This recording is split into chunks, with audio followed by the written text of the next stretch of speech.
Hey, hello everyone. Welcome back to Pixel Village, and I'm Radha Krishnan. Good evening. A warm good evening to you. Well, in some parts of the country, it's a wet good evening. In fact, in the south, it started raining. The monsoon has already set in Kerala for sure because I keep talking to a lot of them in Kerala. And yes, thank you very much once again for joining. Uh, let's see who all are here. Okay. I am Saim Al Mamum from USA. Oh, wonderful. Thank you very much for joining in. You must be early morning there. It depends on which part of America you are from. But if you are on the East Coast, it's about 9 hours behind us. Then you have Kanchandani. We have Arun Raj. Namaskaram, Arun Raj. Vishal saying Namaskaram. Nishan Gupta saying love from Himachal. Oh, thank you. Which part of Himachal are you from? I've not traveled much, but all those standard places like I went to Dharamshala. Yes, I've been to Dharamshala. Yeah. Please, my name. Hey, somebody wants to take his name. Please say my name. Of course, Imran. I mean, you hear. I mean, you are here, so obviously, I would like to, mention your name. Thank you for tuning in. Israr. Hello, sir. Israr, sir. Good evening. Why do you need foundation? Yeah, I mean, in fact, I will be calling you. You are the ones who's going to kind of come and consolidate this foundation for all of us. You need to come into our show one day. I'm almost determined, kind of, to drag you out of your comfort zone. Okay, we have people from Abu Dhabi here. We have Pune. Hi, Vishal Bansal from my hometown, Pune. Bhavesh, hello Bhavesh, how are you? Hope your building situation is under control and you're all fine. Okay. Who else? There is someone from United Kingdom here, Nicholas De Costa. Oh yeah, I remember. You are the shippy. You work with a one of those cruises. Okay, wonderful. Thank you. I remember. Rafiq Abdullah. Hello, sir. Good evening. Namaskaram. And style. Rajiv Ranjan Singh. Hello, sir. I like your style of teaching and voice. Oh, I don't teach. I have nothing to teach, please. I mean, I just keep blabbering things. And that's why I am introducing mentors to you who can actually teach you something. They can actually impart some knowledge. I keep, there's a word, blah, blah. I mean, that's what mostly I do. And I do that in YouTube, not here. Here, I am a good boy. Because, I present people who know a lot about photography here. Then wonderful. We have someone from Latur. Okay. We have someone from, Shimla. Of course, I've been to Shimla. I've stayed in Mashobra. And I've traveled, in and around Shimla many times, and also to Kandaghat, and also to Dharamshala. That was like a 16-day trip. We were on a photo assignment in Club Mahindra. So I've been to your city, or rather your place. Good evening. There's a kind. We have, Dinesh sir. I am from Gurgaon. Looking forward to this session. Wow, we see some stalwarts here. Okay, thank you very much, Dinesh sir, for tuning in. It really adds a lot of, I'll call you in the evening for feedbacks and, suggestions and, wonderful. Thank you, Dinesh sir, for tuning in. And if you can, please come on. I'll send you the invite and you can come online and share a few words right at the end if you're around. Thank you very much. Okay, so We have, okay, let's get straight into today's, let's see. Oh, we have someone from, oh, he's also, Niamul Rifat is a regular. He's from Bangladesh. Wonderful. Oh, wonderful. Dinesh sir saying he would love to come. So Dinesh sir, I'm going to send you an invite. You know how to get into this chat console. I'll send that towards the end, and I would like you to come in and say a few words to our audience. I'll be wonderful. Probably somewhere in the middle instead of doing that right at the end. So please be there. I'll send you a WhatsApp message, and thank you very much. Okay, wonderful. All right. Today's topic, this evening's topic, is about the essence of a good foundation. Now, the word foundation means, it's foundation is everything to almost everything. Be it a small building or the tallest one in the world, it all starts at the foundation. These days, we get these mobile phones. We start taking pictures. Yesterday's presenter was talking about, these days you can't go wrong. You take a camera, any camera, the new digital camera, switch it on, click, and you are likely to get, or you will definitely get a well-exposed image for sure. Now, the question is, does that make you a photographer? Okay, well, it will definitely get you a lot of likes. I keep talking about your friends and your relatives and your close ones, near ones, all giving you those much valued likes. Does it make you worthy enough to be called as a photographer? Well, while that is not today's point of discussion, or we are not getting into that debate, it will definitely be better if you know more about the whole process of image making, which includes a lot of understanding of the craft and also the art of photography. Well, you have to start somewhere, and you start at the base, at the foundation. That's where you require a good mentor who will actually initiate you into that process. Let it be anything, right from walking. You have a mentor in your parent who will first help you make those first few steps. Well, of course, that's something, because it's directly connected to nature. So even if there isn't anyone around you, you'll probably will learn walking on your own for sure. It may not be the best comparison, but in most cases, majority of the cases, a good mentor will definitely help you. Well, after that, you're on your own. You can jump, you can cycle, you can swim, you can fly, you can do whatever you want, but it starts with a good foundation. Now, at Pixel Viilage was originally started as a YouTube channel. Like I was telling you, me kind of, chattering away to a camera, and later you all seems to have liked it, and you now subscribe to our channel, and channel is doing reasonably well. Thank you very much. And a year back, we started Pixel Viilage online photography education portal. And I'd like to start by playing a small video of what we do at Pixel Viilage. So here it is.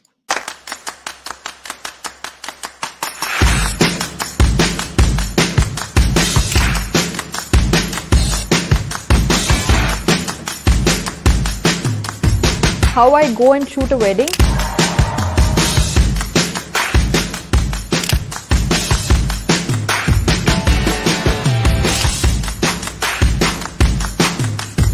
You want to create something in the world, you have to come out of the condition. I am a lifestyle photographer based out of New Delhi. Pixel village का जो approach है वो जरा अलग है.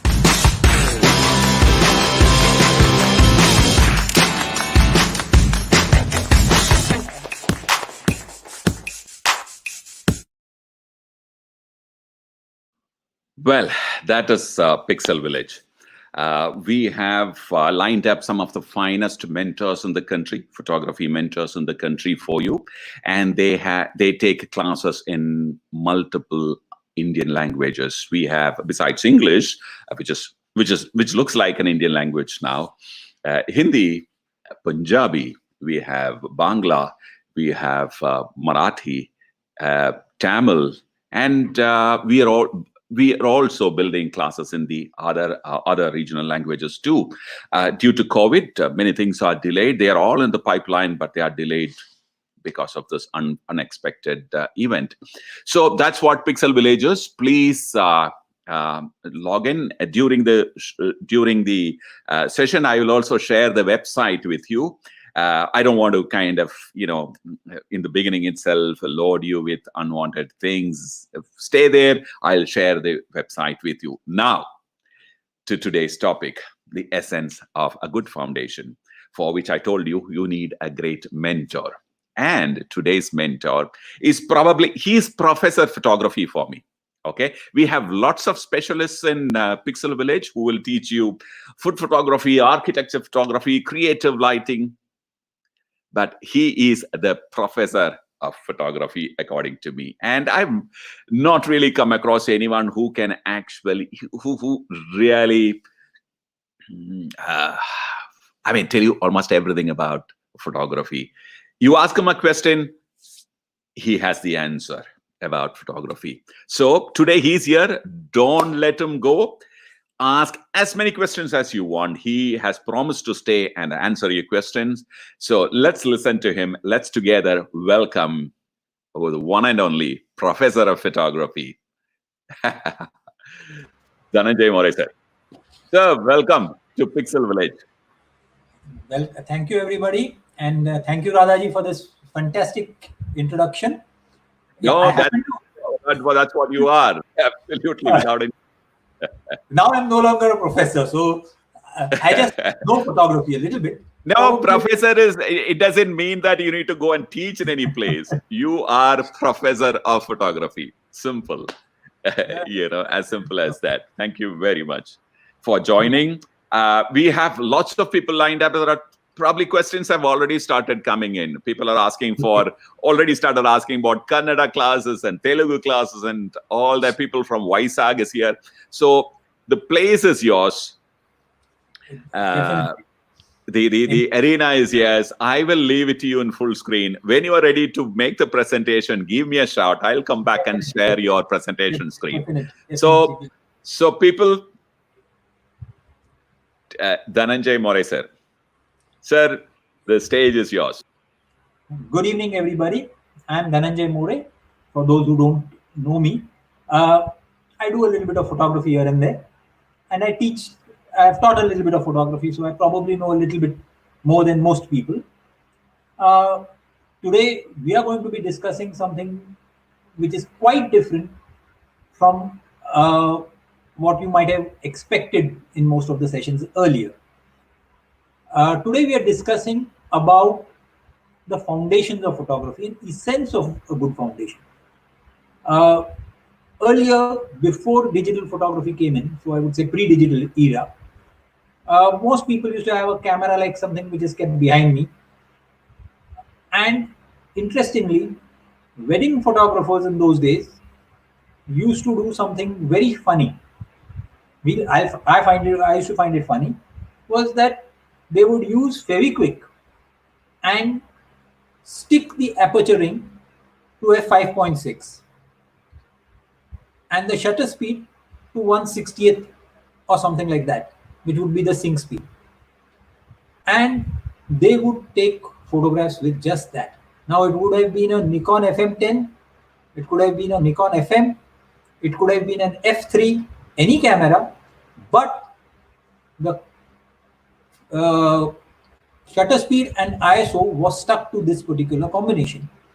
And people would put in 100 ISO film, and that was their knowledge. When digital came in, things started changing quite a bit. In fact, very interestingly, somebody came to me and said, there is something called white balance in this. How do you get it right?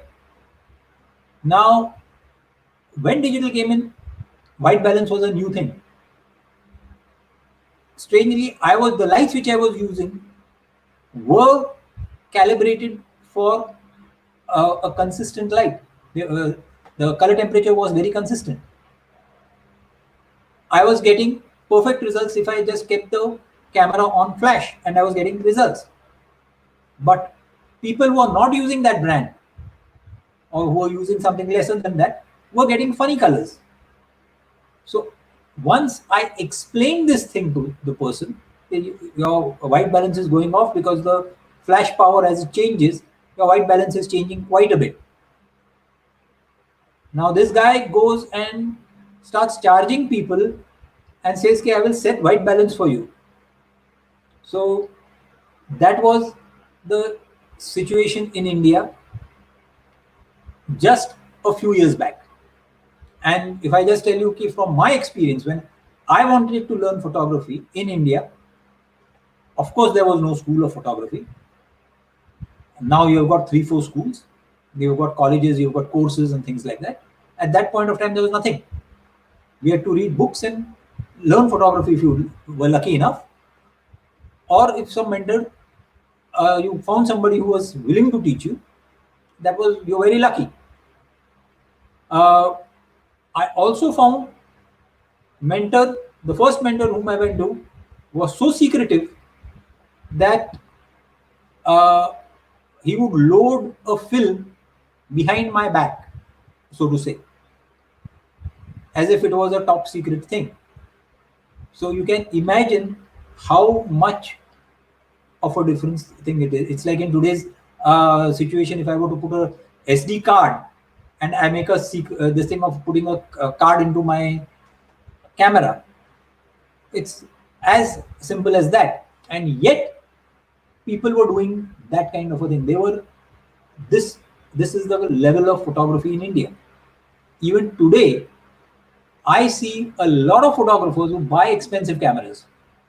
They'll buy a state-of-art camera, and then they will put a lens, which is an all-in-one lens, something like a 28mm to 200mm, which in reality would be something like a 10x zoom. Now, without understanding what is the quality of that lens, is it a good lens, they would buy that.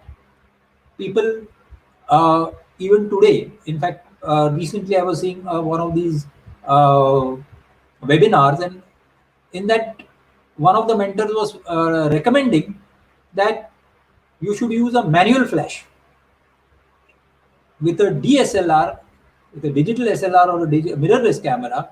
In today's era, when you've got a technology which is there, which is giving you good pictures, you've got through the lens metering, somebody keeps recommending using of a manual flash.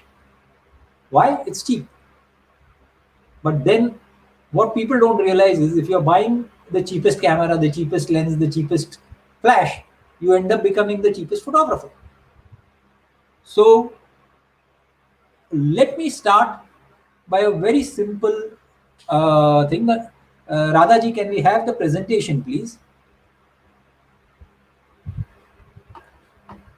Yes, once you hit play, I shall send you the presentation. Find it, yeah. So I'll be playing this presentation now. Yeah. All right, you're live on the screen now. Yeah. So of course, Pixel Viilage is presenting me today.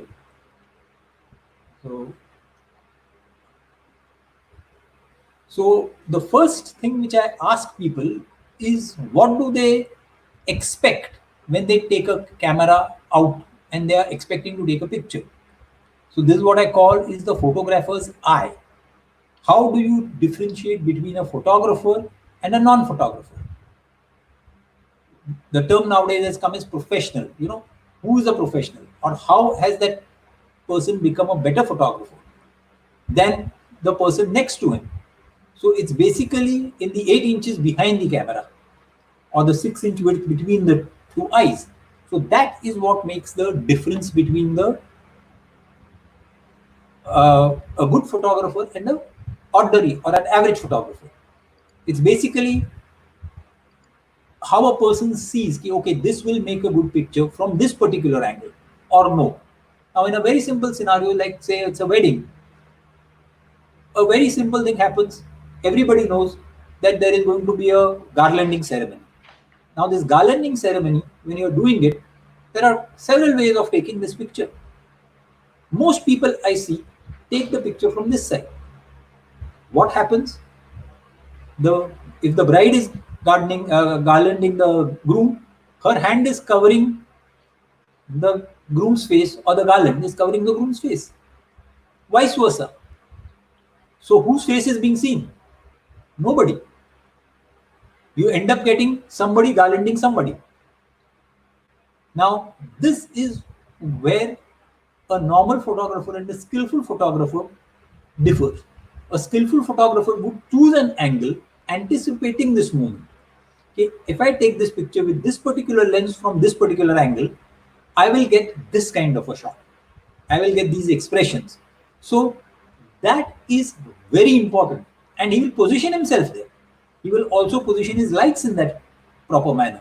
Now, this does not come by trial and error. If it came by trial and error, your business would be flat by then. Because a person has to know where this picture is to be taken, how this picture is to be taken, which lens should be used.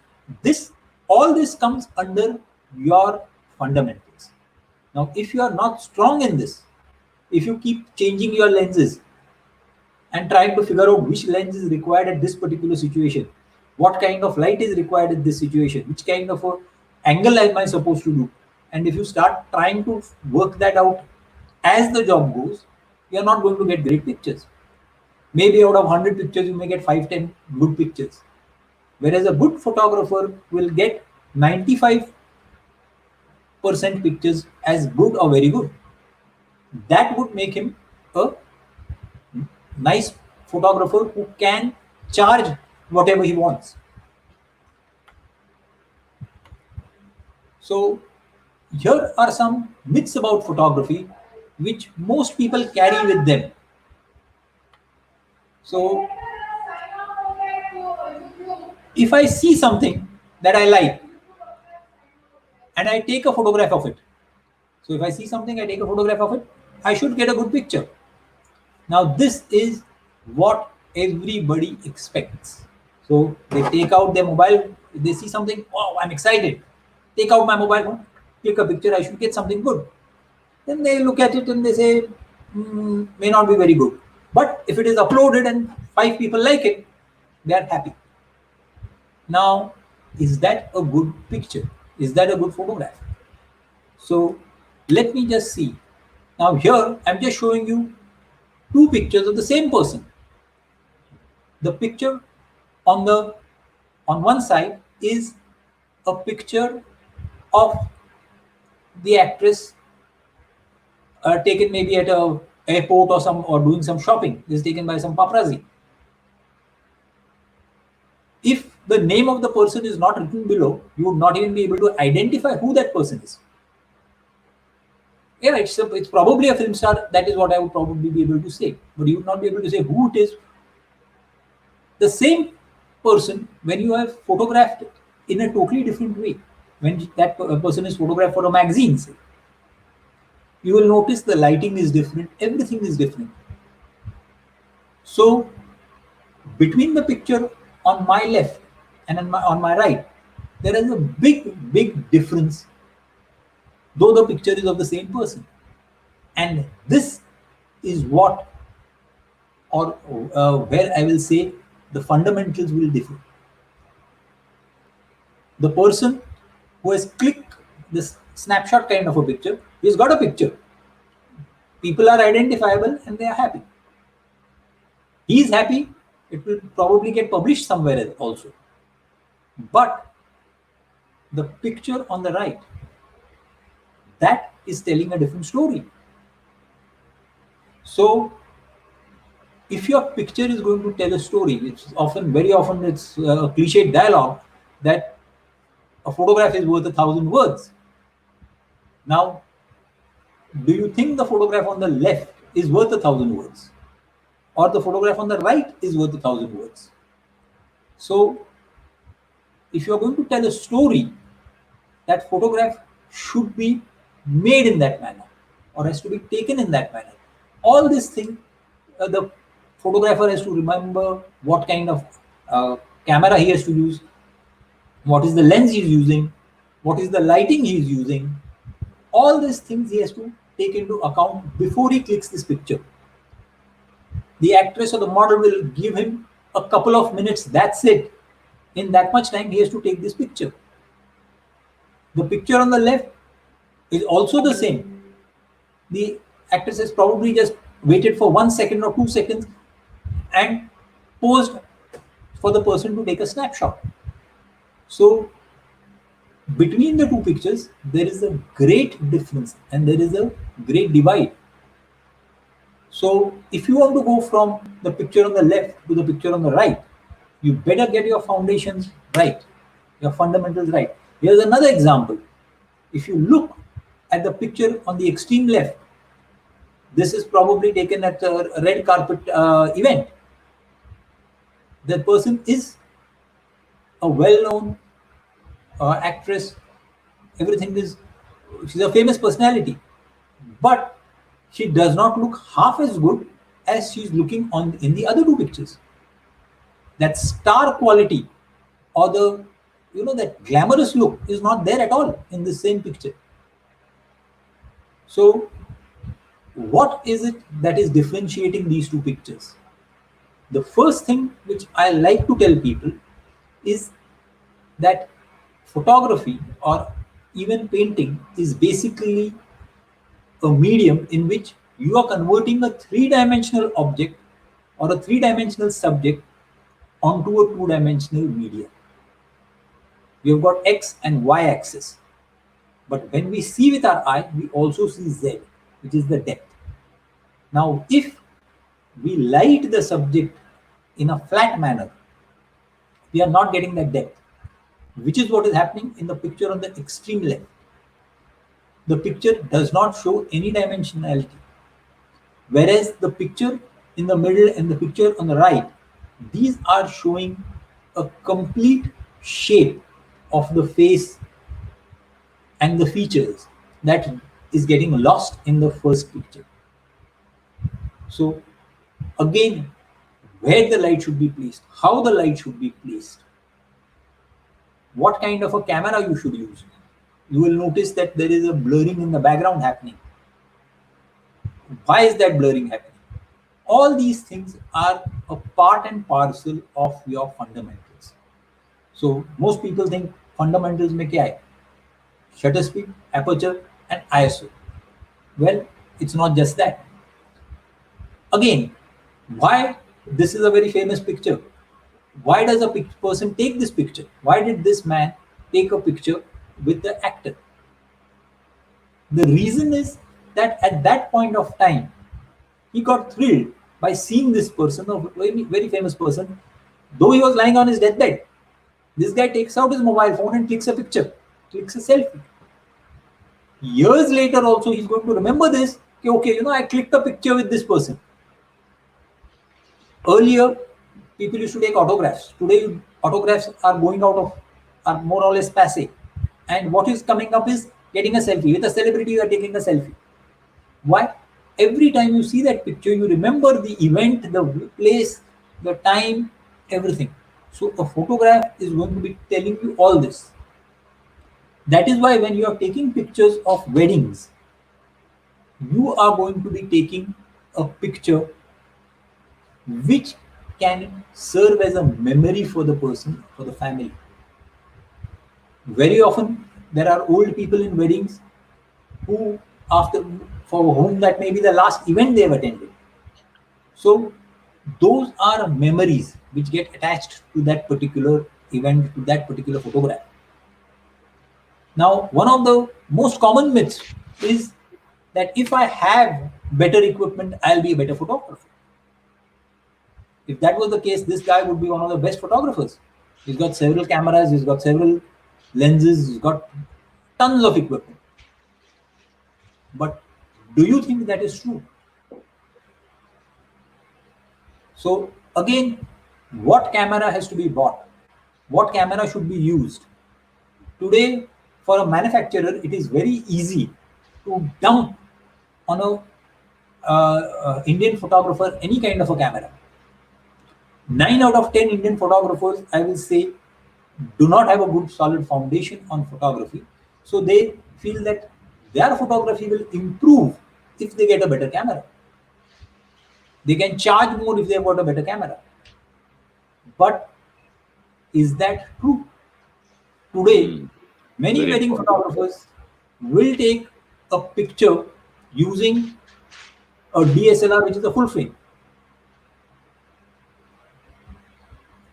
Post-COVID, probably there are going to be only about 50 people for weddings.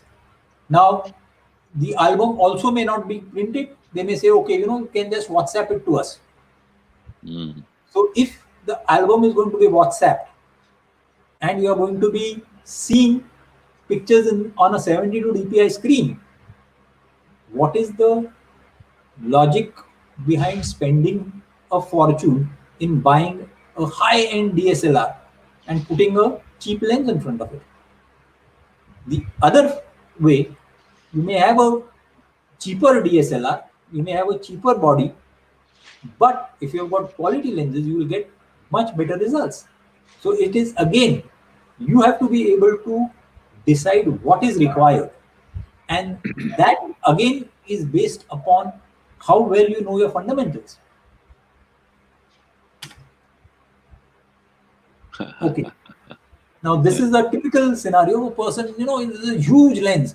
So people will say, wow, with a lens like this, you should be able to take a pin sharp picture of something miles away, So you expect, when you see such a lens, you'll think all wildlife photographers must be using this. And they must be getting, very tight close-ups of a lion's face or a tiger's face and things like that. But that's not the case. The photographer, if you see, everyone sees National Geographic and they feel, oh, wow, this is it. I want to become a photographer like National Geographic. And my photographs must get published in National Geographic. But there are thousands of photographers who want to get their work published in National Geographic. What people don't realize is it's not a National Geographic photographer, especially photographing wildlife, is not just a photographer. He also knows the habitat of the animal or of the bird. He can precisely tell you that this particular bird will come and sit on this branch between this time and this time. So he has studied that subject so well. I go for any trek or some such thing, and you go for safaris, and I see people, there's a lion miles away, half a kilometer away. These guys will pull out their mobile phone and try and take a picture. What is it that they're going to get? They are seeing the whole jungle. In it, somewhere there is a small little lion or a tiger, and they are thrilled with it. So not only have they spoiled their own picture, but they've also spoiled the chance of somebody who has got a DSLR and with a lens like this to take a decent picture. So it's not just the lens, the equipment. This is what people think. With such a lens, you'll be able to take a photograph an eyelash from a mile away. But it's not the case. Another myth which is very common is that I don't need to learn photography. I'm completely self-taught. I've never learned it. And this is what I call the ignorance is the bliss policy. There are many people who they are मेरे पिताजी का studio है, I have got मेरे पिताजी का studio था, मेरा studio है, मेरे बच्चे को क्या सीखने के फोटोग्राफी में क्या सीखना है? 3 चीजें तो है, शटर स्पीड, एपर्चर और ये उसके अलावा क्या है? That is the thing which people mistake it for. So photography is not just shutter speed, aperture and ISO. Because if it was just that, the camera could probably take pictures on its own. These three, today's modern cameras, all these three parameters are automated. They're almost completely automated, and you can get a decent picture. I will not say a great picture. I would rather use the term average picture. The camera is designed in such a way that it will average out all these parameters, these three parameters, and get you an average picture. The picture is never going to be something extra. Excuse me.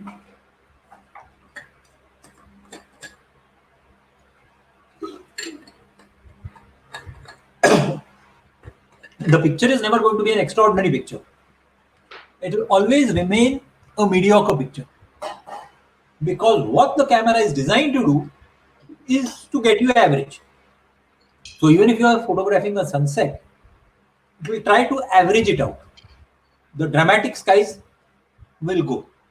You want those dramatic pictures. You want a picture of a river which is flowing, the water is flowing. It will not happen on an automatic setting. You have to go beyond that.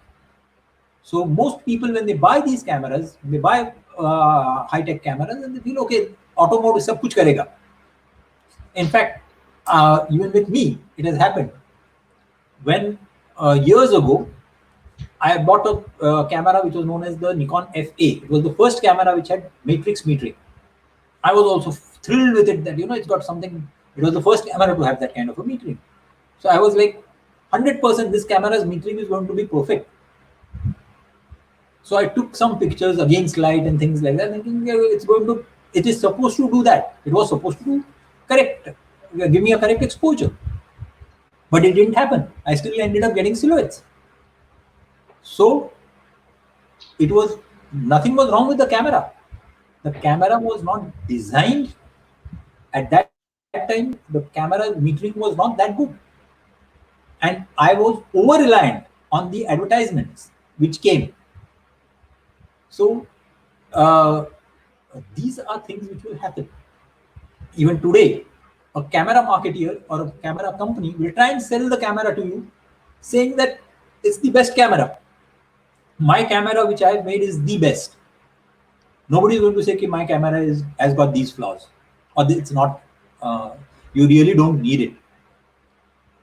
Your camera is good enough. My camera is just as good, or my camera might have one extra feature or a couple of extra features. That's about it. So this nobody is going to say. His job is to sell the camera to you. Earlier, it is a very interesting story that Kodak was the company which had the technology of making digital film, or they made the first digital cameras. They had a division which was making digital cameras, and they have the patent for the CCD sensor. But Kodak became a dinosaur. Why? It became extinct for a very simple reason. They felt that film, and if they continue selling film and paper, that would be their mainstay. They had film, they had paper, and cameras was not their main sale. So what they did, they bought cameras from Nikon and Canon and put in their own backs in it. They were known as backs in those days. The same thing, Nikon and Canon on the other hand realized that now our dependence on film manufacturer is going. If we develop these sensors ourselves, we can make a better camera than what that company is making. So Kodak stayed behind. They thought, if we make digital cameras, nobody will print the picture. Nobody, which is a fact, which has happened. Most people are not printing pictures anymore. Labs closed down. Chemicals were not required. But had they gone into this kind of a thing, had they started manufacturing cameras, had they bought some camera company, it was possible that they would have been in the position which Fuji is today. So there is a lot of things which goes into making a camera and making a camera work. Today, Fuji cameras have something known as their presets. So the film simulation presets are there. So those films which photographers were used to using film, they can get the same kind of colors directly out of the camera. Why? Because Fuji has that color technology with them, which they've incorporated into the modern camera. This technology was not present with Canon or with Nikon. They had to reinvent the wheel. So it's just what was available and what is not available. So photography just doesn't stop at shutter speed, aperture, and ISO. It can go on much beyond. So people think that, okay, if I do this change, it will be I've learned photography, but that's not the case.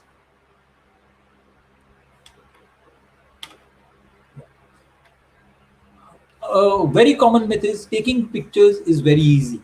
So again, when I started out photography, I was probably wearing half pants and going to school in those days. I had a camera which is right next to me here. This is at that time it was a fantastic camera. It was a Click 3 camera. So very advanced camera supposedly. It had one shutter speed. It had 3 apertures, and that was the. Now, with that camera, I felt, I can take a photograph of a bird. Just as people think, there's this tiny little bird, maybe a very rare bird, sitting on a telephone wire or something like that. Now, if I take out my mobile phone and I click a picture, I get this. Can I identify the bird? Perhaps, maybe I might be able to say it's some sort of a bee-eater or something like that. But it's fairly blurred. As a photograph, it's nothing.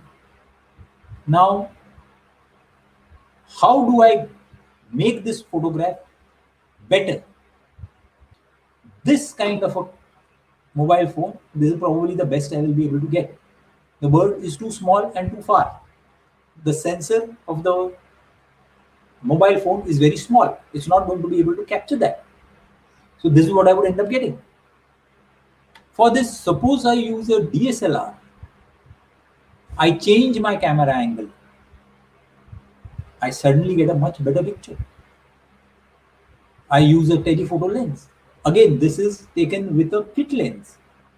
Not a kit lens, it's the 55-250 lens. So I'm just showing you how much of a difference the two can make. So here now I can surely identify that this is a bee-eater. Now here there's another photograph which the bird is actually eating a bee. So it becomes an even better picture. And this is an even better picture because it is now caught. It's not a bee, it's basically a dragonfly which the bird has caught and is flying. So you can realize that if the first picture, many people thought, that's good enough. The second picture, much better. Third picture, even better. Fourth picture is even better. So until you see this, the first picture was very good. So when we say, when we put a picture up on Facebook and you get a lot of likes, it's that. It's the first picture. If a person has not seen this, he is not going to know what is the actual picture.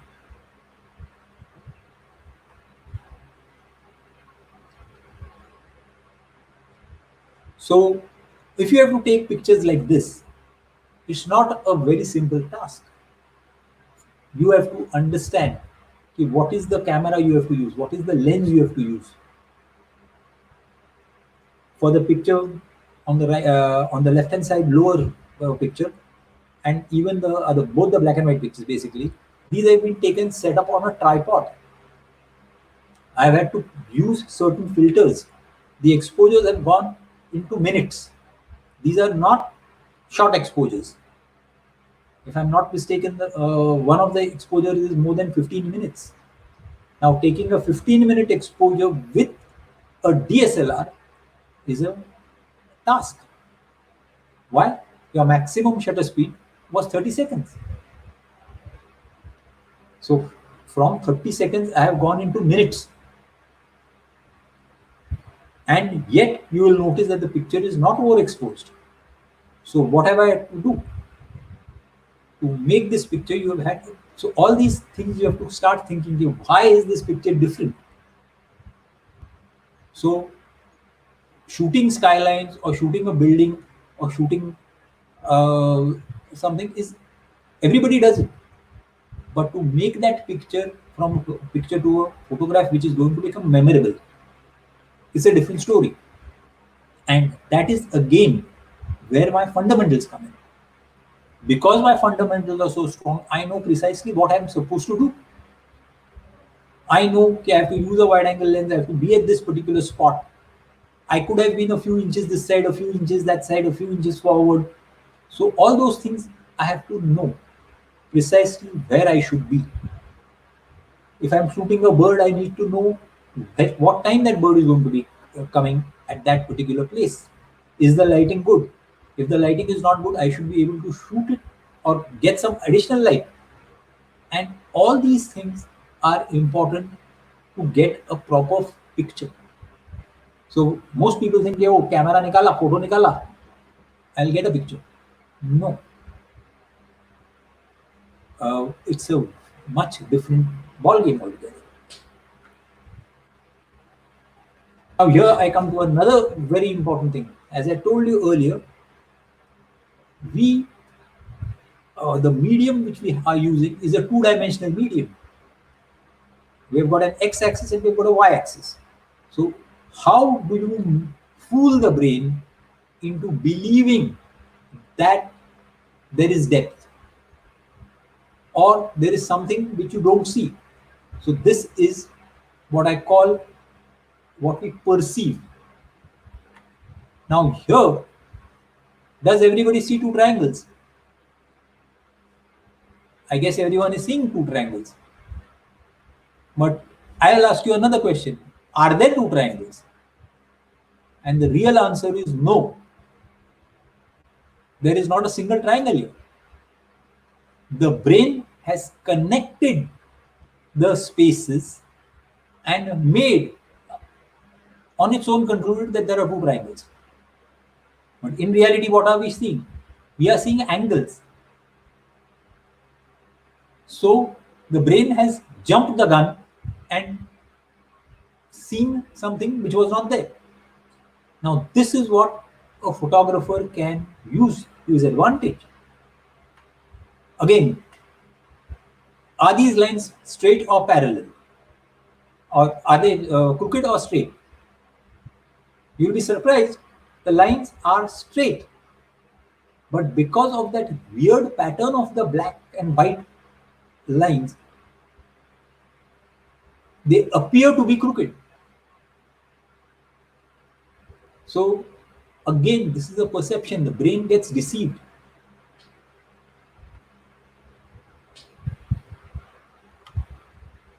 Now here is another thing which very often happens. The brain also, it's not just with black and white, it's even with color. Do you think both these colors are the same? Today, the scenario is such that as a photographer, you also have to become a color expert. If what you have shot and what you see on the monitor is not matching, you are not going to be happy. 19-20 chalta is an Indian attitude, true, but you have to keep that aside. If you want something exact, then you have to understand that colors are again something which you need to understand very well. Here you will see that there are the two this thing, because of the background, though the colors are the same, they look completely different. So it's a very interesting thing. There are lots of these kind of things which are available on the net. Here is the square A and the square B the same, or is B white and A gray? Visually it looks that B and A are of different colors, but there is a shadow falling on B, and thus actually B and A are of the same color. So these are typical scenarios where the brain gets fooled, which is how we can make a two-dimensional object or use a two-dimensional media and make an object look three-dimensional. It's obviously the paper is still going to be flat, the screen is still going to be flat, but we are able to fool the brain into believing that this is a three-dimensional object, and that is the art of photography.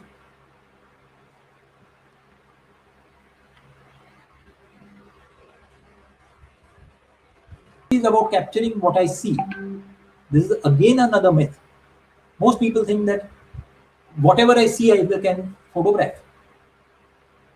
There are many things which you can see, but you cannot photograph. And there are a lot of things which you can't see, but you can photograph. So again, this is a very interesting thing. You will wonder, what is it that you can photograph but can't see, and what is it that you can see but you can't photograph? Simple thing. Here, if you look at this, if you were to be in this particular scenario, in this scene, you can see a vast landscape, beautiful skies, you can see the depth. Your eye will be able to catch in reality a house and even the color of the house which is there in the village down in the valley. So we can focus visually to that village. You will probably be able to even see the door. If there is a sign, we are very often able to even read कि उस पे उधर Coca-Cola लिखा हुआ है. This is something which you can try also. In the night, we see just as I showed you the bird. We are able to see the bird. We can see the color of the bird. We can identify the bird with our bare eyes. But you take your mobile phone and you click a picture with it, you are not able to do that. You can't identify the bird. You see a whole lot of other things. So our eyes can simultaneously see two things. We can see a vast landscape, and we can see the small and the smallest of the things. This goes back to that story in the Mahabharata, where Arjuna, Dronacharya asks all his students, okay, what do you see? Arjuna says, okay, I can only see the eye of the bird. Whereas everybody says, okay, I see a tree, I can see this, I can see a bird, and I see the bird. So our eye can be trained to focus on one single point. But to get the same effect, you would probably require a 1000 mm lens or maybe even more tele lens to get a picture of that same object. So we have simultaneously multi-angle views. Another very important and interesting thing is, even if you are looking in the front, if a car or something is coming from the side, we will automatically step back. Why? Though we are looking at here and some object is coming, we are instinctively moving back because we are seeing that. That is what is known as peripheral vision. So you are seeing this side also, and you are seeing in the front also. So this peripheral vision is basically multi-angle vision. None of our zoom lenses can give you a vision which is that wide and suddenly that narrow. So the human eye is a far, far superior optical device than any lens made. The other thing which we can do is we can see fantastic amount of contrast. The eye sees far more contrast than what the sensors can, at least the sensors available today, can record. So in this kind of a scenario, if we go to take a picture, we'll have to take probably two pictures, then we'll have to probably merge them, use some thing called HDR or something, and merge these pictures together to get a picture where we can see the sky and the building details. But when we look at the scene, we are seeing this picture on the right. We are seeing the entire details. We can see the building. We will probably even be able to read the number plates of the car. Why? The same thing we will not be able to do with the camera. Camera, yes, if you overexpose, you'll probably be able to get the correct picture of the car, but then you're not getting the sky. So for the sky, you require another exposure. So the latitude is different. So this is another thing which we need to know, which we need to understand. Okay, our eye can see, but the camera is not going to capture this kind of a latitude.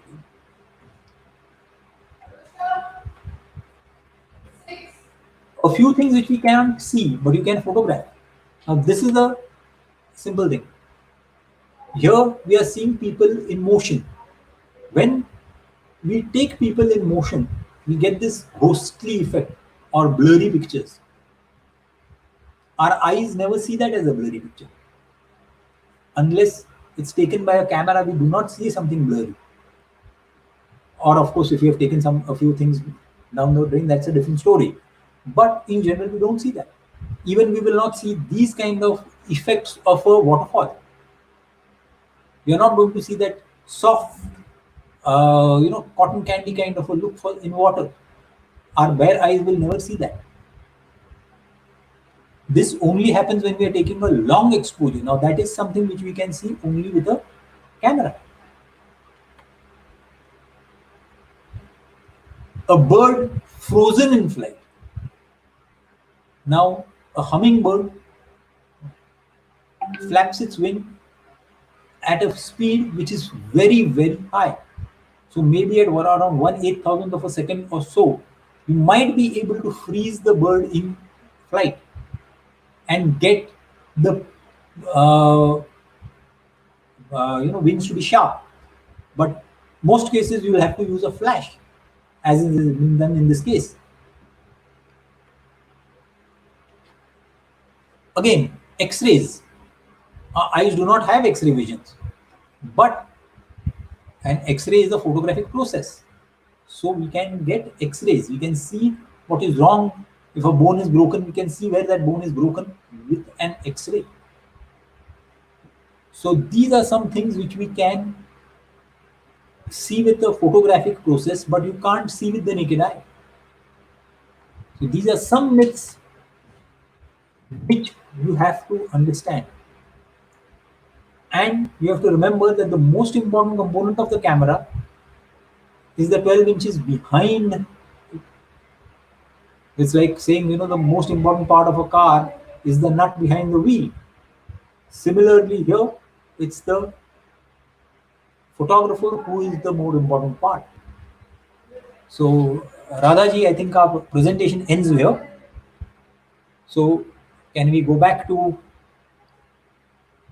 Yes, of course, I'm back. Yeah.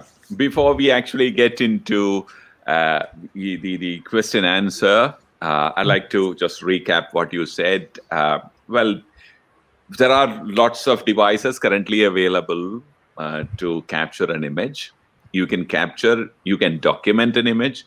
You can, the press photographers, the paparazzi photographer, it's all photography, but they're basically documenting an image. But when you artistically create an image, then of course you will require a couple more layers or many more layers of photographic understanding to do that. And that need not necessarily be about only the camera. There are so many other aspects of creating a visual needs to be understood, and that all form about how you understand the color, how do you convert a two-dimensional object. You have a three-dimensional object, but when you translate it into a photograph, it is a two-dimensional object because you only have an X and Y. But how do you create the sense of depth by using light or using the light creatively?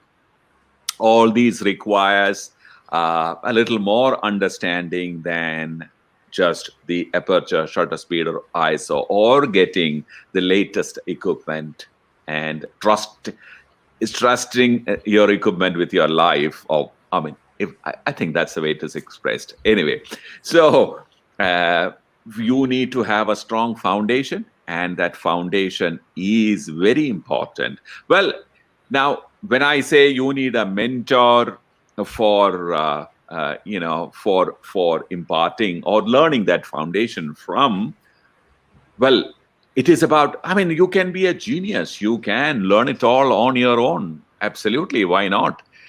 But what happens is a majority of the people, they either inherit a studio or they happen to get a camera by accident. They start taking pictures. People get into photography thinking that it's a lucrative career, and they dive in and then realize that they are falling short of certain understanding of photography, and hence they kind of always remain insecure, and that leads into various things like cost cutting, complaining about the equipment, complaining about your friends, colleagues, you're saying that guy cheated me or that guy undercut me and things like that. That's possibly because your confidence level on your understanding of photography is probably doubtful. Well, this is my version. Of course, you can have your version too. You're completely, but I always felt that a strong foundation is, whether you learn it on your own or learn it from a mentor, it's absolutely critical. Even if the camera is completely automatic and whatever, you wish and the camera start taking pictures. I mean, you're going to that kind of a situation. So before we start taking questions, I would like to tell you that at Pixel Viilage, we had, besides these classes, we also kind of gift our subscribers to or people who have enrolled in our classes. And this is what we were giving away last month. There were about 5 different prizes brought, and these prizes were made possible by our good friends in Digitech and our friends in Srishti DigiLife. Now, they sponsored this fantastic prizes for people who have, or students or subscribers who have purchased or enrolled in classes in the month of May. We've been giving away one prize every day, and today we are giving away this fantastic Manfrotto Pixie. It's an award-winning table tripod, very useful for many different types of photography, including macro photography. Vloggers use it. I mean, you can even prop up your mobile phone on it when you're watching. It's an absolutely fantastic device. So we're going to be giving away this to one student who enrolled in Pixel Viilage sessions in the month of May. And before the Pixel Viilage team is preparing the lucky dip, we're going to have a virtual fortune, the wheel of fortune rolling, and we will be selecting a winner. Before that, I'd like to quickly take you through the Pixel Viilage website. And this is the Pixel Viilage website. So it's www.pixelviilage.com. And we have everything, including mobile photography, available there for you to learn. Fashion photography, architecture photography, food photography, landscape, all documentary photography and studio photography. Let me bring that onto full screen. Let me get the website onto full screen. I hope you can hear me. Can you hear me? Yes, I'm sure you can hear. All right. This is the type of classes that are available, and these are those fantastic mentors who are there at Pixel Viilage who will, I don't know why every day I face problems here when I try to, the screen just went blank. And I think it's because of network congestion. This time, almost everyone is on internet. So these are these amazing mentors whom we have lined up for you at Pixel Viilage, and they are taking classes, everything from classes from documentary to wedding to food to architecture to small studio photography to e-com photography and all that. And we have this particular session is now being live broadcast on our website. There are a whole host of these are previous webinars which we conducted, and these are available for you to watch absolutely free. Besides that, we have lots of other stuff also which are available for free. There are also classes available for you to subscribe and watch. There you have Moray Saab taking classes on lighting. He has classes available in Marathi and Hindi and English on lighting. He has beginner fundamentals. Well, we have the works. So request you to log in, sign up, and we also have online. We have an app too, so it is on Android. I will now add the link to download the online app, the mobile app. Sorry, the mobile app. I'll add the link here in the comments column, so you can start downloading them and start using them. Okay, so on to today's lucky dip. Okay, so Pixel Viilage team is ready. Okay, let me bring that Wheel of Fortune onto the screen, and let's roll. All right, and today our team forgot to add the audio there. Okay. There you are, and there you go. Yes, there you are. Okay, that is Abin Soman. Wonderful. Congratulations, Abin Soman. You have won a Manfrotto Pixie. That's right. And we will reach you through an email, and of course, then you can send us your information, and we will send it to your home. So thank you, Srishti, people of Srishti Digital. Thank you, everyone, for. Thank you, everyone at Srishti Digital, Digi Life. Sorry, I keep saying Srishti Digital. Srishti Digi Life for making this possible. Okay, thank you.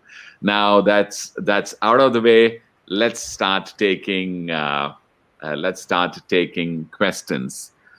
Wonderful. Thank you very much. All right, people, we can now take questions.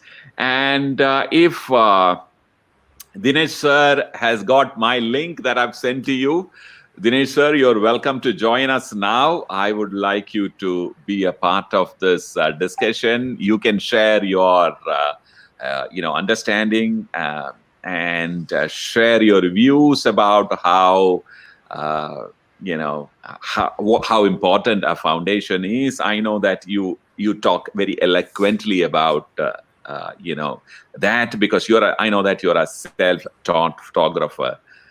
Wonderful. While we wait for Dinesh sir to join, if he comes in, I will take him in. Let's ask our people to ask questions. Okay. Moray sir, are you ready?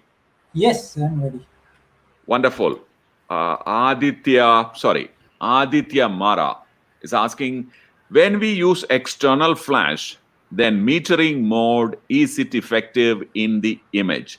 Well, so in-camera metering, does it affect when you use external flash? If you're using an eTTL flash, if it's a TTL flash, definitely it makes a difference. What actually happens is when you press the shutter, there are 2-3 things which happen. First, your camera lens focuses. It takes in the built-in metering of the camera, takes in the ambient light, and it evaluates the scene. By the time you press the shutter completely, a small little pre-flash is sent by the flash. So it gauges where, if you have put more than one flash, it knows from where which flash is giving what kind of output, where it is positioned. All that data comes back to the camera. The camera then analyzes and gives you an exposure which is correct, or theoretically correct. I would always use the term theoretically correct. So TTL will definitely work. What happens is that TTL is designed for a mid-gray. So if the subject is predominantly dark or predominantly bright, then the metering gets fooled, which also gets fooled in normal photography. So that is why. So what happens is very often photographers put a dedicated flash, click a picture, and they say, "Oh, बहुत bright हो गया." Again, वही चीज होती है. The same thing, which the same old thinking goes, okay, I need to close down the aperture. So what happens is they close down the aperture. Instinctively, they will close down the aperture. When they close down the aperture, the camera again remeters and meters for this new aperture. So if they were at say f5.6 and the guy steps down to f8 and he clicks another picture, the exposure will still remain the same. What you're supposed to do is use flash exposure compensation and then correct the exposure. So the flash output then will change. But people, because photographers are used to this manual flash, they make this change with aperture.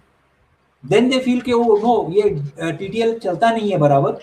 This dedicated flash which I bought for 25,000-30,000 is not working properly, and they use it in the manual. So that is but it works 100%. Okay, wonderful. So that's one question. Then the second question is, I'm going to look for the question. There were a few questions right in the beginning. Nicolas De Costa, he even donated 100 rupees for Pixel Viilage. Thank you very much. So I would send a portion of that fees to you, Moray sir. Yes. Thank you, Nicolas. Your question is, I would like to know more about TTL mode of flashes and also HSS when you have a gap, when there is time. So can you briefly explain to an absolute beginner what is TTL and what is HSS? Briefly, because I know, we can go on explaining the whole science TTL, behind it. Yeah, the TTL is just what I explained. So the light, the camera is measuring the light overall of the scenario. So if you see this scene behind me, I am closer to the camera. The background will be much further behind. So what the camera does is, when I'm using a TTL mode, the camera first focuses on me. It says, okay, this is the subject which is being focused on. How much is the light on the subject? It also at the same time sees how much is the brightness behind me. And based upon these two exposures, it comes out with one exposure. Now, if there is a flash, which will be there if I'm using a TTL flash, the TTL flash generates what is known as a pre-flash. This pre-flash falls on my face. Now, it does not require to light up the background. It only needs to light me up so that I am as bright as the background, or if needed, more bright or darker, depending upon what compensation has been set or what the photographer wants. So depending upon that, the flash output is calculated. So in case that calculation is correct, you will get a perfect exposure. Now, what is HSS? HSS is high speed sync. Normally our cameras sync to a shutter speed of maybe around 1/200th of a second or 1/250th of a second.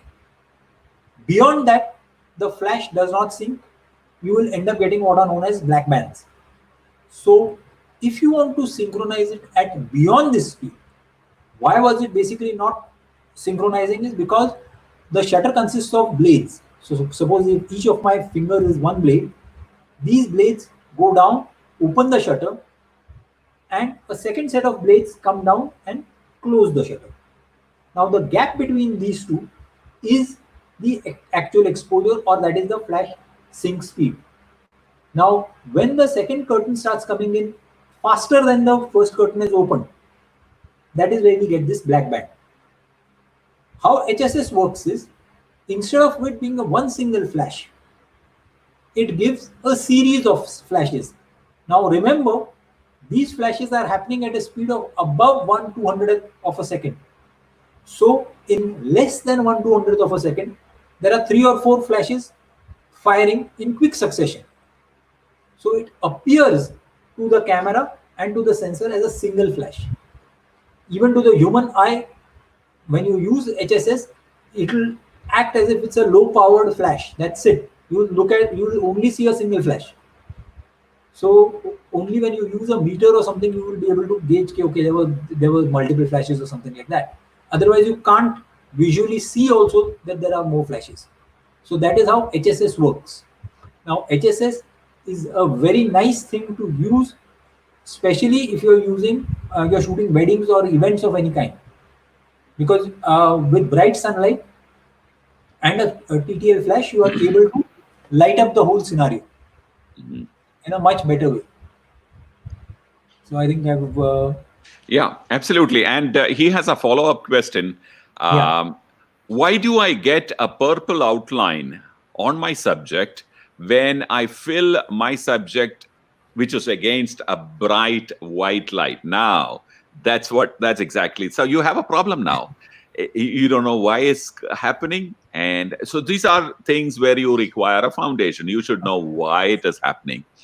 And of course, he will explain to you. And next time when you get something like this, you know what caused it and what possibly you can do to prevent it. Okay, sir. So the purple fringing which you're getting is basically known as chromatic aberration. It's a property of the lens. Now, generally, almost all lenses have some aberrations or faults, as you could broadly call it. So chromatic aberration is basically all the light, the colors of the rainbow are not meeting at one single point. So when we focus light, remember that there is this light is in a wavelength. So the wavelengths of light, they are from 400 to 700. Now in that gap, some light does not focus at the same point, which is why it causes this fringe. Now the generally cheaper lenses will have this.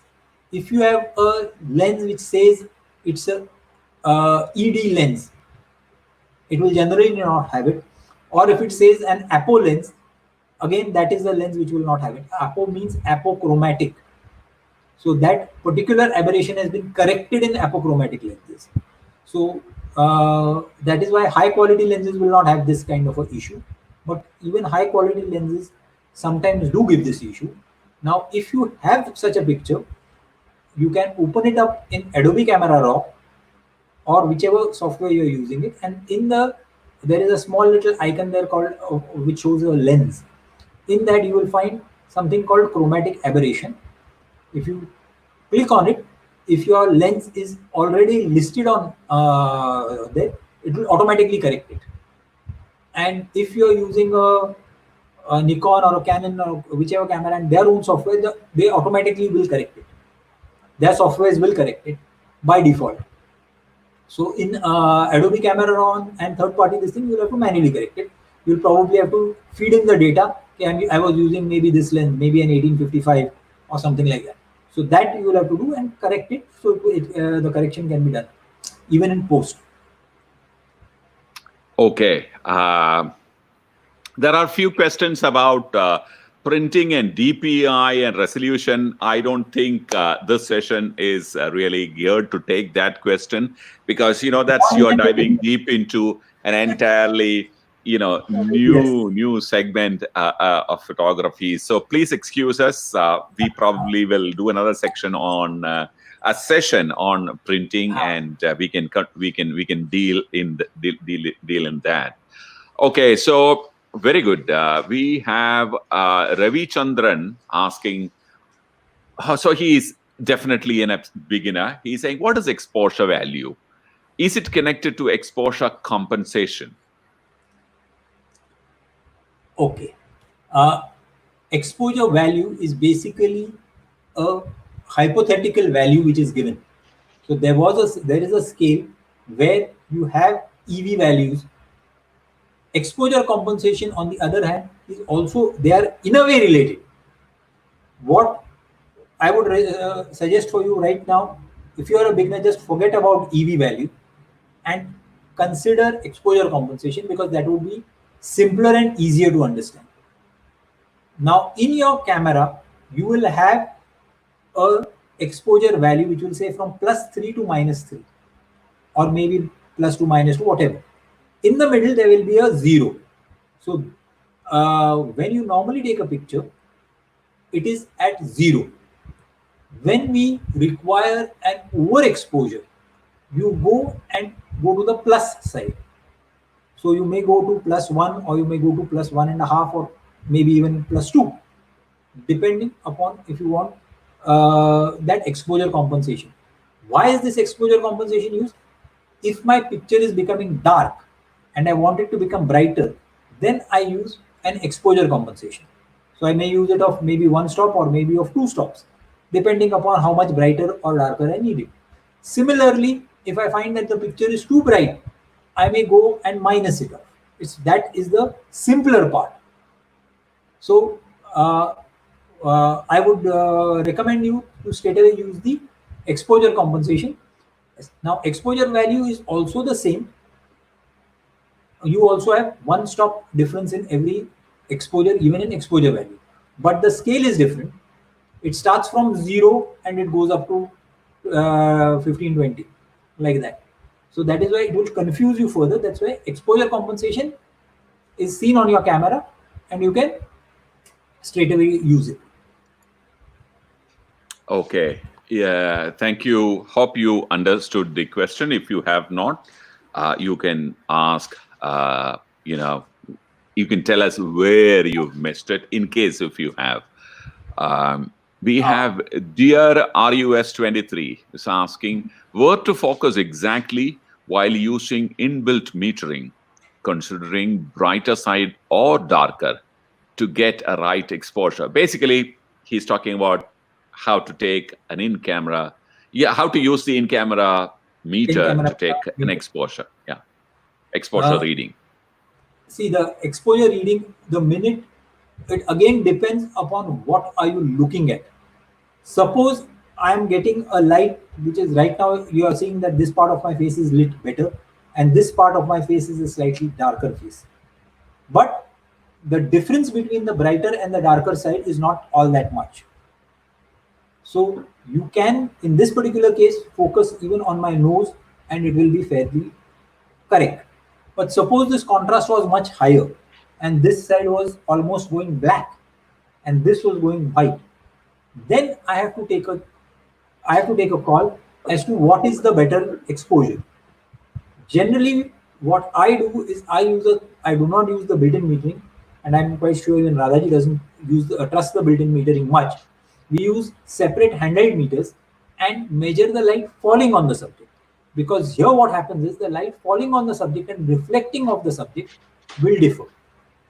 So in a typical scenario, if you've got a black cat and you've got a white cat, if you expose both of them together, you will get a proper exposure. But if you take out the white cat and you shoot the black cat on a black background, the camera metering immediately starts saying, oh, this is too dark, so I need to overexpose. And it tries to make that black cat gray. Same thing happens if you are shooting a white subject or a white cat on a white background. The built-in camera metering says, oh, this is too bright. So we need to compensate and bring it down. So it makes it darker. So what happens is the white cat, the black cat, both end up looking gray. Which is why I say the camera is built to give you a mid-tone gray. So that is what the camera is meant for. According to the camera, it has given you a theoretically perfect exposure. But that is not what I had as the photographer. The 12 inches behind the camera had not wanted that. So that is where the photographer's brain comes into play. So it's not just where you focus. Okay. Hope you got the answer there. The next question is from Vishal Bansiwal. So, hi, sir. Please, this is a basic question. It's a rather generic question. Suggest Canon 80D, which is the best for indoor photography? A lens for suggest a best lens for indoor photography, and he is using a Canon 80D. So I don't know what genre of photography you're doing, but if it is a general purpose photography, the lens which I normally recommend would be a 24-70. A 24-70 on an 80D, which is a slightly cropped sensor, effectively becomes something like a 36 or a 35-105. So it's a fairly wide lens and more of a tele lens. So if you're taking portraits and family pictures, it's a good thing. The lens becomes a very good lens for that. Again, because you have got a 2.8 lens and it's a quality L series lens, you will get good results out of it. In future, if you go from a crop sensor to a full frame, that same lens will be useful again. It will become a 24-70 proper for that. So I normally recommend that lens. Okay.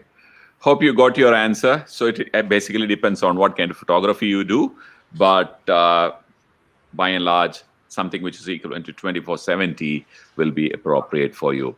So Aravind Shekhar asking, when shooting with studio lights, how would spot metering work?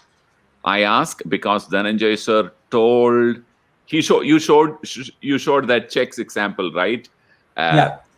You know, a shadow falls and the grays were beginning to look very similar. So how should one take a reading when you work with studio lights, studio flashes or lights? So you need to kind of answer how to take reading. Basically, well, again, there is a session, a complete session, which is run by, let me play you that, let me quickly play that, trailer for our viewers. This is a session that you should watch. It's available in English and Hindi and in Marathi. See this one. नमस्कार, मैं हूं धनंजय मोरे और आज का जो विषय है वो है फ्लैश के साथ काम करना या working with flash.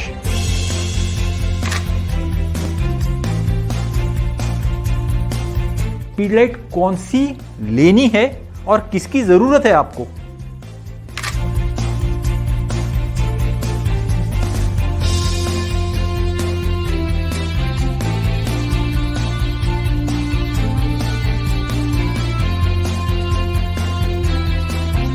Ambient light मुझे कैसे चाहिए वो मुझे फर्स्ट फिक्स करना है।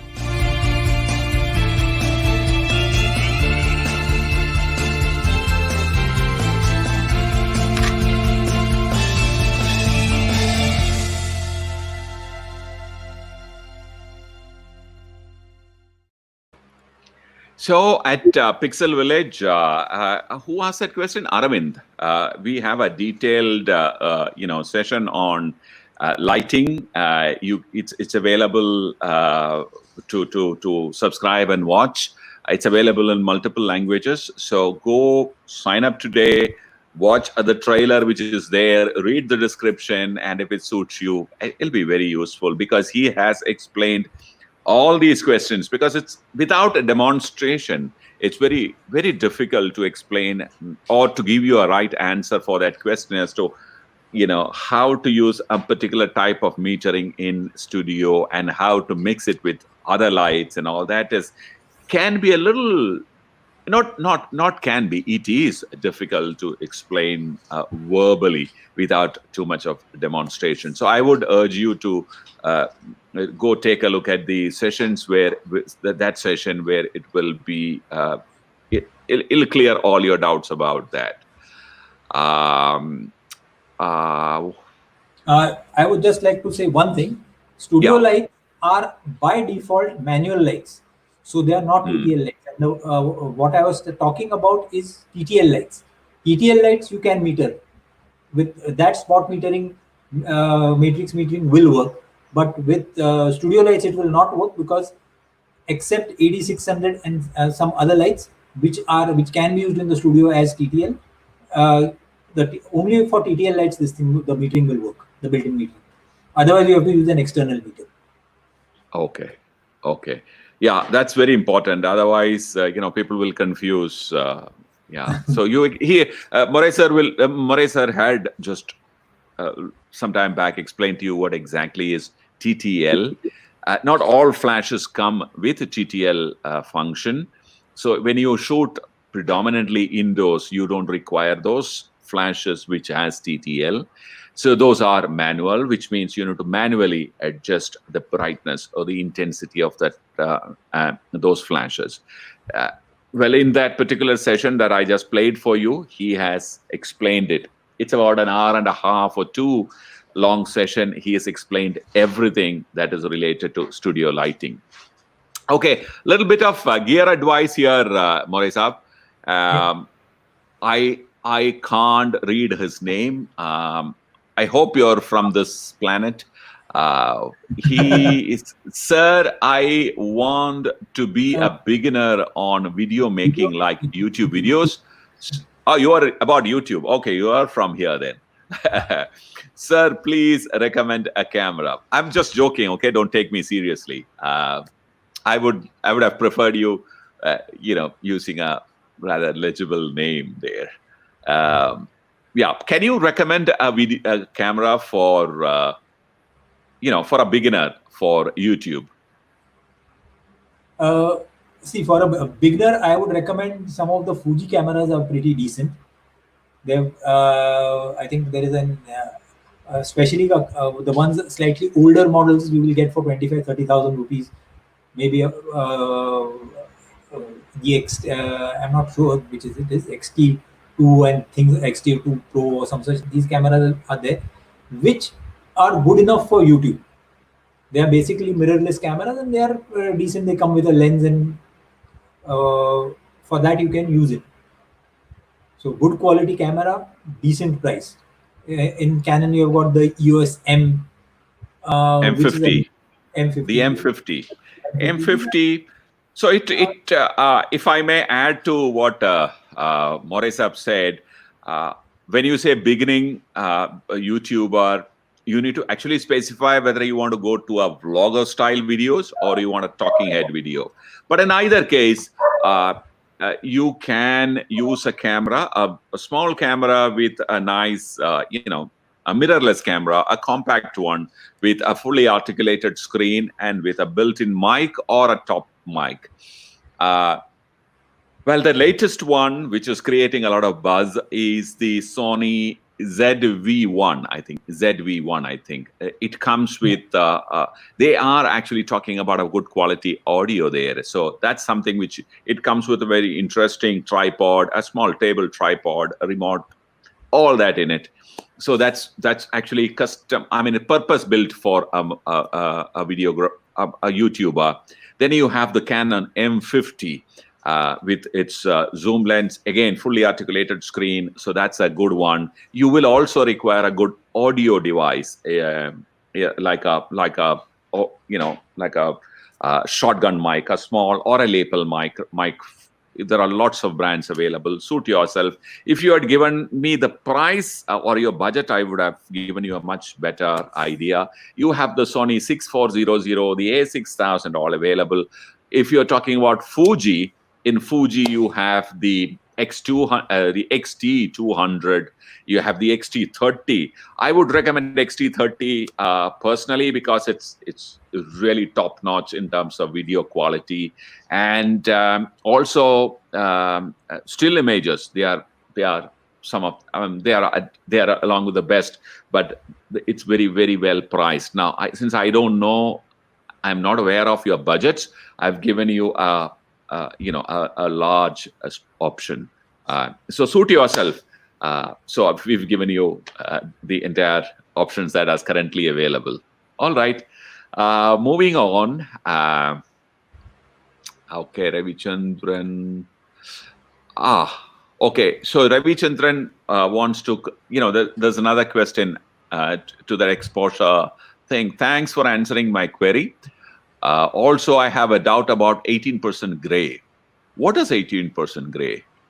Is it a color variation from dark to white, or variation of gray color from 0 to 100?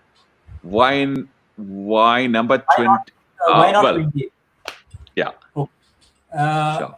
See, this is a nice question. 18% is what is known as mid-gray. Now, again, you will wonder, okay, why, how come 18% comes as mid-gray? Now, what happens is, any object reflecting 100% light, let's say it will not reflect 100%, it will be reflecting 99% light. So that would be full, the brightest light which you can get, and full black is going to be 0. It will not reflect any light. So that is the thing which we know, 0 to 100%, which is there even in Photoshop and in all the other things. Now, when you start converting it into f-stops, that is where 18% comes in.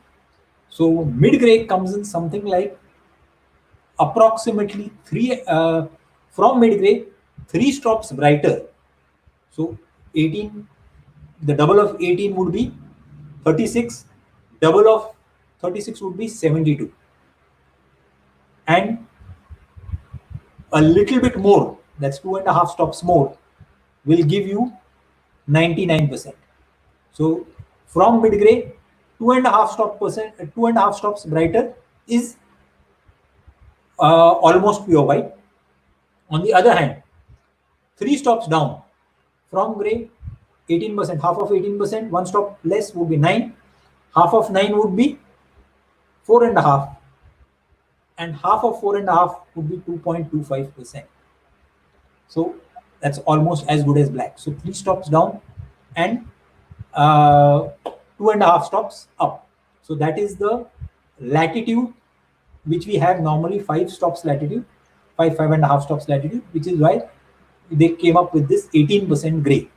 18% gray, if you shoot the gray card and you take it into Photoshop or in any other device, you will get 128 red, green, blue values. That is what you should get if your gray card is properly neutral. It's a neutral gray card. So I think I've related the two for you. Okay. So Geeta Prajapati has a technical doubt again. She's asking, I'm thinking of buying the Nikon D600. Can you give some suggestions related to it? Can I take that question? Yes. You'd be Sure. better. Okay, Geeta, if you are from India, I'll say the D600, I think, is discontinued by Nikon in India. They have a D610, which is available, which is to me, it's an underrated camera. It's an amazing camera, but for some reason, it didn't really become a hit like the D7500. Sorry, D750. D750 is superb, but 610 is equally good. If you're buying online, check if the warranty terms are met. Okay, sometimes the corporations don't fulfill the warranty if you buy things online, because I keep hearing about it. D600, if you're buying a used one, make sure that it's a good one. It's a nice camera, but I personally will recommend the D610 if you can lay your hands on. So that's a better camera for you. D600, since it is discontinued, I am not much in favor of that particular camera. And when it originally was launched in the country, some cameras had a sensor issue, like light leaking kind of issue. So they quickly came up with the D610. So I would personally recommend that you buy the 6100 and not the 610, not the 600. So D600 by the D610. I hope I did not confuse you. Yeah, so there you go. Well, if the same camera is used for photography and videography, does camera's shutter speed get damaged? Shutter speed, no shutter. No. Yeah, so that's basically that's what he was asking. Yeah. Because what happens is it's the sensor which is recording it continuously. There is no shutter going up and down. When you click a picture, there is a physical shutter moving up and down.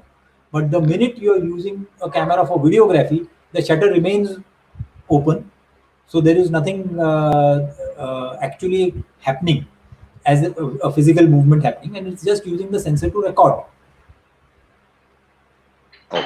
Okay. So basically, shutter is safe because shutter is locked up. It's that's why it's called a live view. When you shoot your video, it's called live view because your shutter is locked up and shutter is not used anymore. If your questioner is your sensor, because it's going to be exposed continuously, is the sensor going to be affected? Again, not really, unless you're going to keep it exposed to the sun for a long time. Nothing. These are made to last. Last. You take care of the camera will take care of you too. The next question is Nikon D5600. Is it good for a beginner? Sir, again, it's more of your cup. It is. It is a very good camera for beginner. I really like that camera. Just make sure that if you can afford, get a better lens. So these camera stores, when you buy, they will trade the kit lens for you. So ask for a better quality lens because the camera is very good. The sensor is brilliant. It's got enough features for you. The kit lens, because they have to give everything at a price. The kit lens can be a little bit of a bummer. It's not just about this brand. Every brand, the kit lens is the biggest suspect. So if you can trade the kit lens for a price and exchange it for a better quality lens, you will be a very happy man and you will not want to change your camera very often. So your question is, the answer to your question is yes, Nikon 5600 is a very good beginner camera.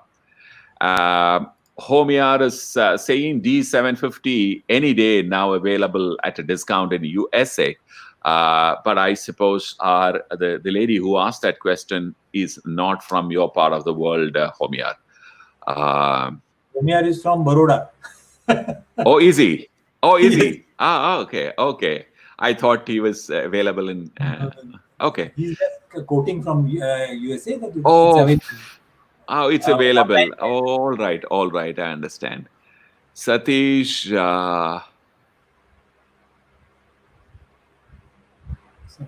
All right. I suppose. Why camera? Boy, okay. I don't know whether this is true, but Debudatra is asking why film cameras have so high dynamic range. Okay, now again, dynamic range is again a theoretical range. At 100 ISO, it will be one dynamic range. It's the widest dynamic range is at 100 ISO. As you increase the speed, the dynamic range reduces. So manufacturers keep claiming very high dynamic ranges, but you should check actually on DxO or some third-party sites to what is the actual dynamic range of that particular camera. So generally now they are about 12 to 13 stops, and 12 to 13 stops for DSLRs is a pretty decent one. But most DSLRs are giving the same kind of 12-13 stop range. However, cinema cameras are going up till 16. So they are built to give more dynamic range. Otherwise, because what happens is in post-processing, contrast can't be handled that well, which is why you require a wider dynamic range for cinema. So that's why you have got more kind of. Okay. How to get sharp images. Where is it? How to get sharp images. No. What are the key factors? The key factor is get your fundamentals right. That's exactly what we are talking about today. Yes. We can go on and on, talking about all these because they are fundamental questions. Get your fundamentals right. You need to, practice. I mean, there's nothing other than, practice that'll give you great sharp images. There is no shortcut to getting sharp images. We can, like I said, we can go on and on and on talking about the fundamentals because it's very interesting subject, and there are lots of people who wants who wants to know more about this. It's almost 1 hour 45 minutes. It's actually part one. It's all beyond 1 hour 45 minutes, and I didn't realize time passing by. We can go on like this, but I have a problem here, and I have borrowed the home dining table for running this show, and like I keep saying, I have a group of people in quarantine in that room, and quarantine in the sense they are temporarily locked up in that room, and someone in the room in front, and they're going to come out one day. They're going to, sorry, not one day, they're going to come out now and probably throw me out of the room, out of the dining table. Before that happens, I'd like to sign off. I would like you to, check out the Pixel Viilage website. I would like you to download Pixel Viilage app. I've just added the link on the 1 second. I've just added the link on the comments column. Please download the app. Let us know let us have the feedback at least. Let us know what you require, what you need, and we'll try and be, to make it possible for you. 1. Second, this is the most critical time of the lockdown. There are lots of relaxations, but it is not time to merry-make now. Have show some restraint. Don't go out and be adventurous. This is the time you need to be maximum careful. So stay home. Take care of your people. Take care of yourself. I keep saying, enrich yourself spiritually, mentally, physically, professionally. Enrich yourself. Use this time in the best possible way you can. That is precisely why we are doing this session, for our subscribers. So thank you very much, and thank you everyone who joined us today. And oh yeah, of course, I have it somewhere here. Wear the mask. Yes, wear the mask every time, everywhere. And I hope it was useful. Today's session was useful. Moray Sab is available for you to ask questions. You can reach him. Your Insta handle is, what is your Insta handle?